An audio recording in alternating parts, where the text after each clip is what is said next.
Hello everyone. Welcome to sixth lecture of concrete technology. Yesterday we have discussed test regarding cement. Today we will discuss compressive strength test and tensile strength test and what is heat of hydration in cement. So let's discuss about it. So what is compressive strength? First of all, compressive strength of a hardened cement is important of all the properties. सबसे important property है cement की इस compressive strength. क्यों important property है? क्योंकि cement ही एक ऐसा material है जो सैंड एग्रीगेट को अच्छी तरीके से बाइंड करके रखता है और जिसकी वजह से उसके अंदर हार्डन मतलब आफ्टर क्योरिंग के बाद उसके अंदर एक स्ट्रेंथ पैदा होती है जिसकी वजह से वो जो लोड है वो ट्रांसफ़र कर सकता है। तो मतलब लोड ट्रांसफ़र की कैपेसिटी अगर देखा जाए तो उसका बेसिक मटेरियल कौन सा है? सीमेंट है।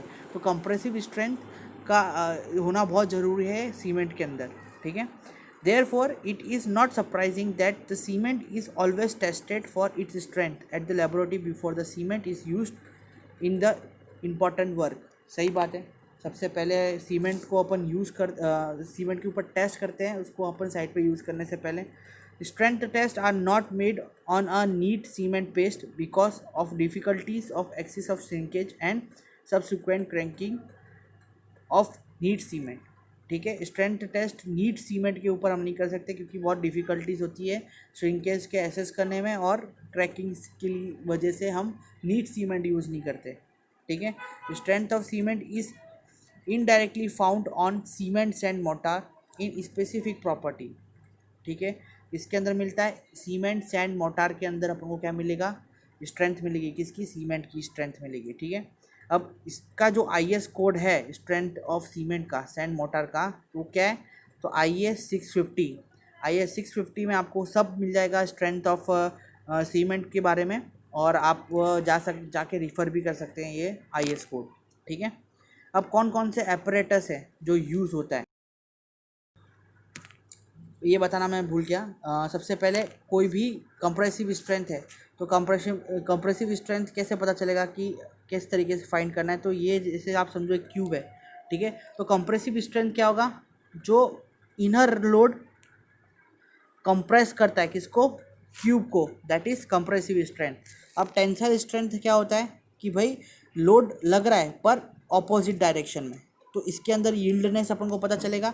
तो ये है difference between compressive strength and tensile strength. समझ में आया? कंप्रेसिव स्ट्रेंथ किसको बोलेंगे भाई? जो हम कंप्रेस करेंगे, चारों बाजू से लोड डालेंगे, उससे पता चलेगा भाई कि अपनी कंप्रेसिव स्ट्रेंथ एक सीमेंट की क्या है। और वही चीज़ अगर मैं खींचता हूँ दोनों अपोजिट साइड से, दैट इज़ क्या हुआ? टेंसाइल स्ट्रेंथ हुआ। क्लियर है? ठीक है, आगे बढ़ते हैं। सबसे पहले कंप्रेसिव स्ट्रेंथ को फाइंड करने के लिए हमें क्या करना पड़ेगा कि हमें मोटार के क्यूब बनाने पड़ेंगे। मोल्ड के मेटेलिक मोल्ड होता है जिसके अंदर हम कंक्रीट क्यूब बनाते हैं, वैसे ही हमको सीमेंट के क्यूब्स बनाने पड़ेंगे। तो सीमेंट के क्यूब की जो साइज़ दिख रही है आपको स्क्रीन पे 75 mm into 75 mm into 75 mm। Cement कौन सा यूज़ करेंगे? ऑर्डिनरी पोर्टलैंड सीमेंट यूज़ करेंगे। सैंड IS कोड 650 के हिसाब से यूज़ करेंगे। Non porous enamel tray use करेंगे। फिर मेजरिंग सिलेंडर रहेगा और कंप्रेसिव टेस्टिंग मशीन रहेगा, ठीक है, जिस पे हम टेस्ट करने वाले हैं इसका, ठीक है। अब क्या है प्रोसीजर इसकी? तो हमें 555 555 अरे सॉरी गाइज फॉर डिस्टर्बेंस। हाँ, तो हमको सबसे पहले क्या करना है? 555 ग्राम्स ऑफ स्टैंडर्ड सैंड लेना है, ठीक है। 185 ग्राम ऑफ सीमेंट लेना है, ठीक है। यानी कौन सा रेशियो हुआ ये? 1:3। यानी मैं 100 ग्राम सीमेंट ले रहा हूँ तो उसके सामने मैं 300 ग्राम क्या लूँगा? सैंड। ऐसा कोई सिंपल सा रेशियो मैं आपको समझाने के लिए बता रहा हूँ, ठीक है। तो उस तरीके से उस रेशियो में हमने क्या लिया है? सीमेंट सैंड का रेशियो लिया है, ठीक है। फिर हम उसके अंदर पानी ऐड करेंगे। कितना पानी ऐड करेंगे? तो P/4 + 33%, इतना हम पानी ऐड करेंगे। फिर combined weight of cement and sand and mix 3 ingredient through until mixture is uniformly coloured. अब तब उसको तब तक मिक्स करना है तब तक अच्छी तरीके से कलर्ड उसके अंदर ना आ जाए। अब प्रोसीजर के अंदर देख सकते हैं थर्ड पॉइंट क्या लिखा है। थर्ड पॉइंट है कि भाई the time of mixing should not be less than 3 minute nor more than 4 minute. कितना 3 मिनट से कम नहीं होना चाहिए और 4 मिनट से ज़्यादा नहीं होना चाहिए time. Immediately after mixing the mortar is filled into a cube. ठीक है, इमीडिएटली उसको क्यूब के अंदर भर दो। The area which face in the cube will be equal to 50 square centimetre. कितना होगा? 50 स्क्वायर सेंटीमीटर होगा। जो एरिया क्यूबिक एरिया रहेगा वो कितना रहेगा? क्यूब का एरिया कितना रहेगा? 50 स्क्वायर सेंटीमीटर रहेगा। ठीक है, फिर फोर्थ पॉइंट आज पे आ जाते हैं अपन। Compact the mortar either by hand compaction in a standard specification manner और on the vibrating equipment for 2 minutes. अच्छा, अब मोटार को सेटल होने के लिए, उसके अंदर से जो एयर वॉइड्स है वो निकालने के लिए उसको हमको कॉम्पैक्ट करना पड़ेगा।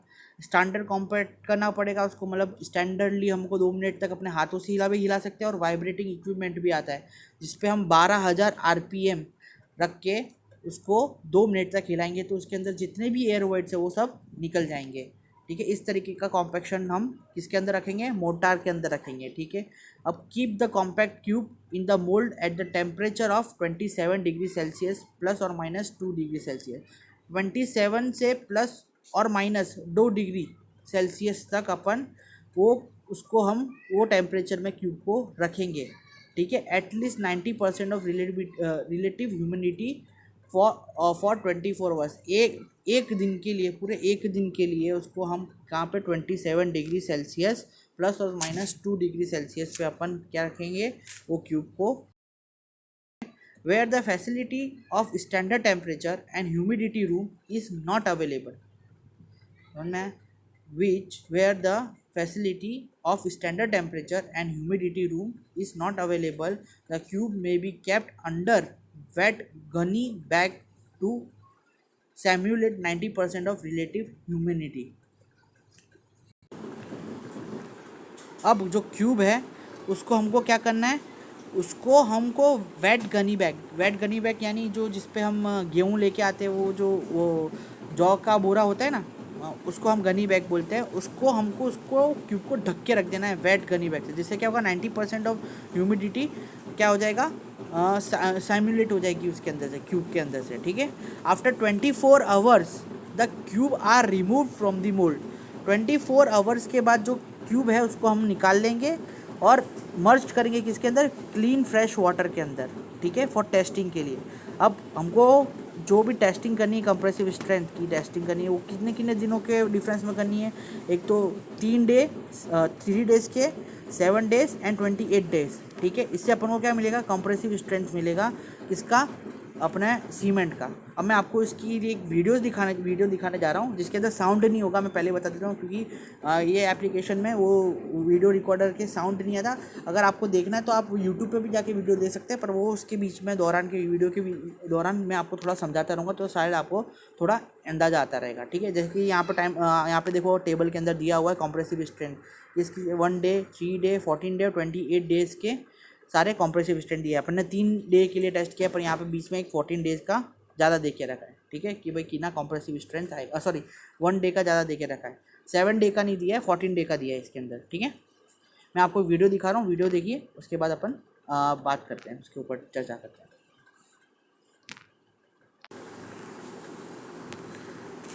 सेम चीज़ जो मैं बोल रहा था वही चीज़ इसके अंदर बताइए कि कंप्रेसिव स्ट्रेंथ बहुत इंपॉर्टेंट है। किसके लिए?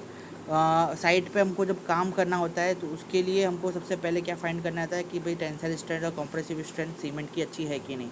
तो उसके लिए बहुत ही इंपॉर्टेंट है कि हम इसके लिए सीमेंट की कंप्रेसिव स्ट्रेंथ फाइंड करें, जिससे हम अगर उसकी कंप्रेसिव स्ट्रेंथ में थोड़ा भी डिफ्लेक्शन आता है तो हम वो सीमेंट को रिजेक्ट कर सकते हैं, अपनी साइट पे यूज़ नहीं कर सकते, because it is not safe for using default cement in our construction site. ठीक है,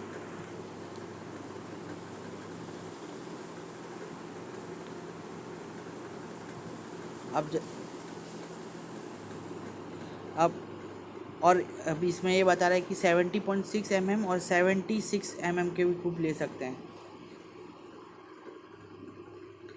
अब ये जो क्यूब है वो श्रिंक और क्रैक नहीं होनी चाहिए। टेम्परेचर के लिए मैंने जैसे बताया 27 प्लस और माइनस 2 डिग्री सेल्सियस। 1:3 का सीमेंट लेंगे, उसको अच्छी तरीके से मिक्स करेंगे, फिर उसके अंदर हम क्या डालेंगे, पानी डालेंगे। ठीक है, अब जो कितना कितना मटेरियल लेना चाहिए वो अब बताए ना इसके अंदर कि 20 100 ग्राम 600 gram of sand and P/4 + 3 का वाटर कंसिस्टेंसी लेंगे अपन। ठीक है, जहाँ पे P क्या है, percentage of water required to produce a paste of standard consistency. फिर उसको हम क्या, सीमेंट को मोल्ड के अंदर भरेंगे। ठीक है, और वाइब्रेशन टेबल के ऊपर रख देंगे। अब वाइब्रेशन जैसे कि मैंने बताया, वाइब्रेशन रखेंगे, वाइब्रेशन के ऊपर कितना रहेगा, 1200 RPM हम का वाइब्रेशन देंगे उसके अंदर। वैसे ही अब 3 क्यू प्रिपेयर कर दिया हमने, जैसे कि मैंने बताया, सबमर्ज करके रखेंगे इसको। अभी कंप्रेसर टेस्टिंग मशीन के अंदर हमने किया।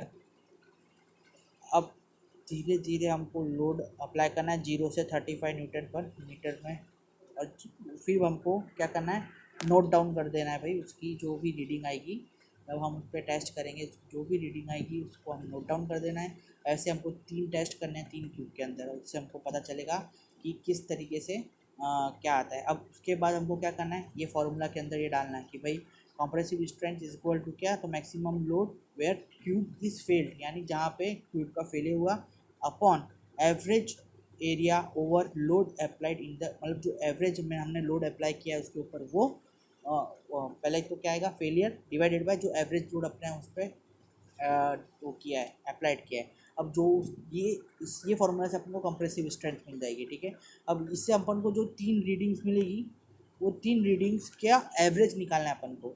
ठीक है, एवरेज निकालेंगे तो उससे क्या होगा, अपन उसका एवरेज निकालेंगे तो अपन को क्या मिल जाएगा, पूरा का पूरा ये कंप्रेसिव स्ट्रेंथ मिल जाएगा। ठीक है, मतलब उसका एवरेज कंप्रेसिव स्ट्रेंथ मिल जाएगा, जिससे हम अंदाज़ा लगा सकते हैं जो अपना फाइनल कंप्रेसिव स्ट्रेंथ रहेगा, जैसे कि इसके वीडियो के अंदर दिखाया हुआ है।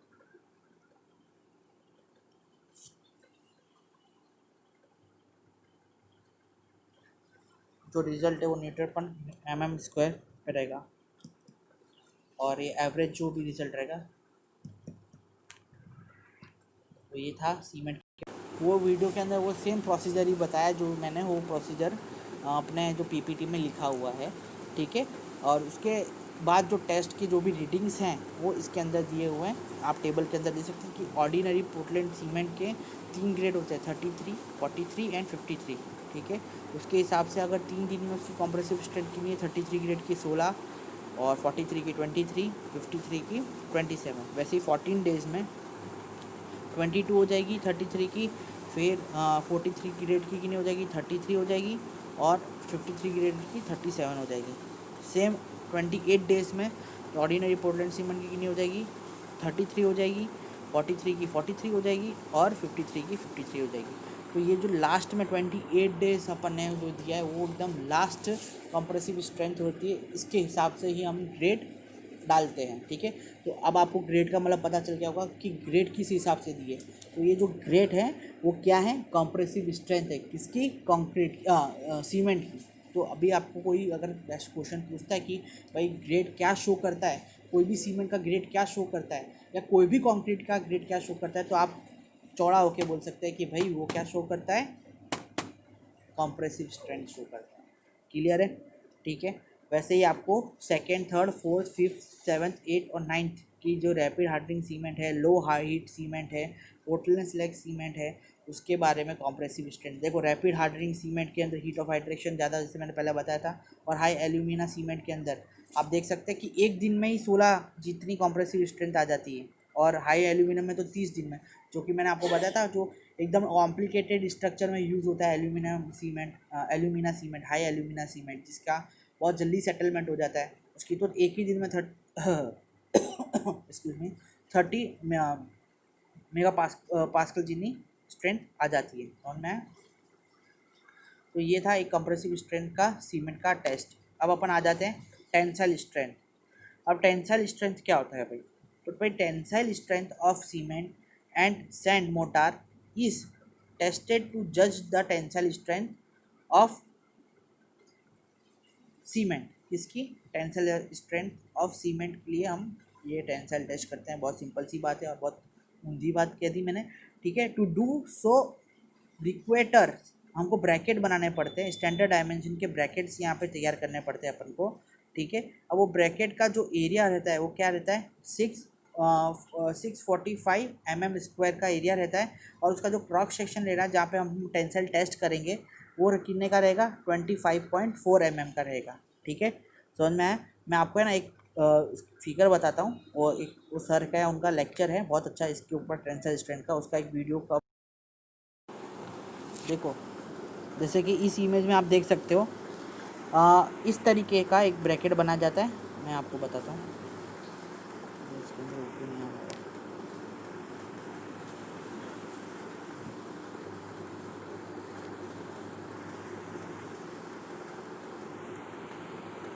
इस तरीके का ब्रैकेट तैयार किया जाता है, ठीक है। अब ब्रैकेट का आप देख सकते हैं कि क्रॉस सेक्शन एरिया ये कितना है, 54.4, इसकी जो हाइट है 76.2 है, ठीक है। यहाँ से centre to centre 50.8 something height है, और यहाँ से अगर आप देखेंगे तो इसकी जो हाइट है वो कितनी है, 12.7 mm, ठीक है। इस तरीके से हाइट दी है, और इसका पूरा का पूरा जो क्या बोलते हैं विथ है वो है 44.45 mm, ठीक है। अब जैसे कि मैंने बताया इसके अंदर क्या है, सीमेंट का और सैंड का रेशियो 1:3, वैसे हमने पहले लिया था। वाटर सीमेंट का रेशियो यहाँ पे P/5 प्लस कितना रहेगा, P/5 प्लस 25 परसेंटेज रहेगा, ठीक है। अब यहाँ पे देखो कि यहाँ पे इस तरीके से बताया कि हम क्या करेंगे, स्टैंडर्ड सैंड यूज़ करेंगे, जिसका नाम क्या होगा, इनोर सैंड रहेगा, जो कि तमिलनाडु में मिलती है, और सैंड का IS कोड मैंने आपको बताया था 650 रहेगा, ठीक है। अब ये क्या है कि लोडिंग मशीन है, इसके बीच में ये वाला क्यूब रखा जाएगा, ठीक है। अब ये क्यूब क्या करेगा, ये क्यूब यहाँ से इसको खींचेगा,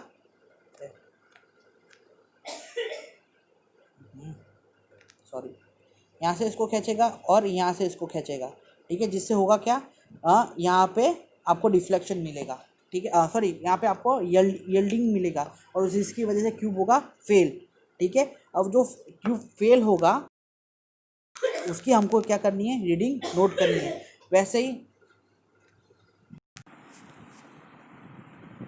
तो ये मशीन आप जो देख सकते हो इसके अंदर कैसा रहता है कि ये यहाँ से ये ब्लॉक को खींचेगी, और ये यहाँ से ये ब्लॉक को खींचेंगे, ठीक है। 0.7 N/mm के लोडिंग धीरे धीरे हमको करते जाने हैं, मतलब 12-12 सेकेंड के अंतर पे हमको 0.7 N/km² की लोडिंग बढ़ाते जानी है। जैसे अभी 0.7 है, उसके बाद 0.14 रहेगी, फिर 0.21 हो जाएगी, इस तरीके से लोडिंग बनाती नहीं है। और फिर जिस पे फेलियर होता है वो फेलियर अपन को रिकॉर्ड कर देने का, ठीक है। अब यहाँ पे देखो अपन ये पूरा का पूरा फॉर्मूला अपने पास, स्ट्रेस का फॉर्मूला है, लोड अपॉन एरिया होता है, कितना स्ट्रेस पड़ रहा है वो अपन को फाइंड करना है। तो एरिया तो अपने पास है भाई, ये 25.4 इंटू 25 यानी कितना हो जाएगा, 645 mm² हो जाएगा। तो अपन को क्या मिल गया, एरिया मिल गया, अपन को लोडिंग यहाँ से मिल जाएगी, जो भी लोडिंग आती है, ठीक है। तो ये अपना पूरा हो जाएगा टेंसाइल स्ट्रेंथ टेस्ट। ये पूरा ऐसे अपन को 6 ब्रैकेट के ऊपर काम करना है, ठीक है। फिर यहाँ पे देखो ये OPC सीमेंट के 33 ग्रेड के लिए 3 डेज़ में कितनी आई अपन के पास, 2.0 N/mm² आई, 7 डेज़ में 2.5 mm² आई। तो इसके बारे में पूरा का पूरा ये पूरा का पूरा टेस्ट इसके अंदर बारे में पूरा टेंसाइल स्ट्रेंथ टेस्ट था। तो ये था ये सीमेंट के बारे में टेंसाइल स्ट्रेंथ और कंप्रेसिव स्ट्रेंथ के बारे में जो एक छोटा सा लेक्चर मैंने दिया है। फिर जैसे कि यहाँ पे भी एक पॉइंट लिखा हुआ है, वो आप पढ़ सकते हैं टेंसाइल स्ट्रेंथ के अंदर।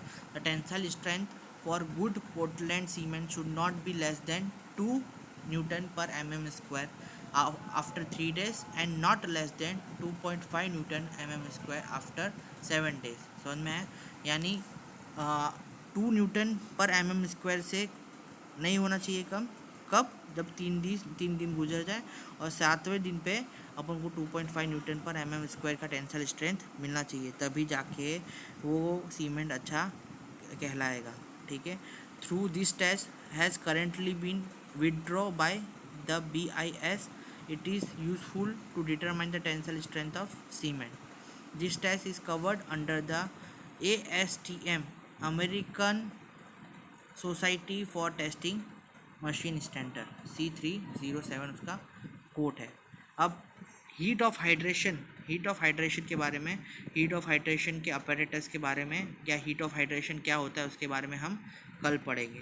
ठीक है, आज का लेक्चर मैं यहीं पे समाप्त करता हूँ, और इसका जो असाइनमेंट है वो आपको कल मेरे को समझा देना है, और इसके रिलेटेड कोई भी जो क्वेश्चंस हैं आपको अगर है तो आप मेरे को जो लास्ट वाला सेशन होता है उसमें पूछ सकते हो। ठीक है, तब तक के लिए सेफ रहें, सावधान रहें, और देखते रहिए lecture 7 next day. Bye bye.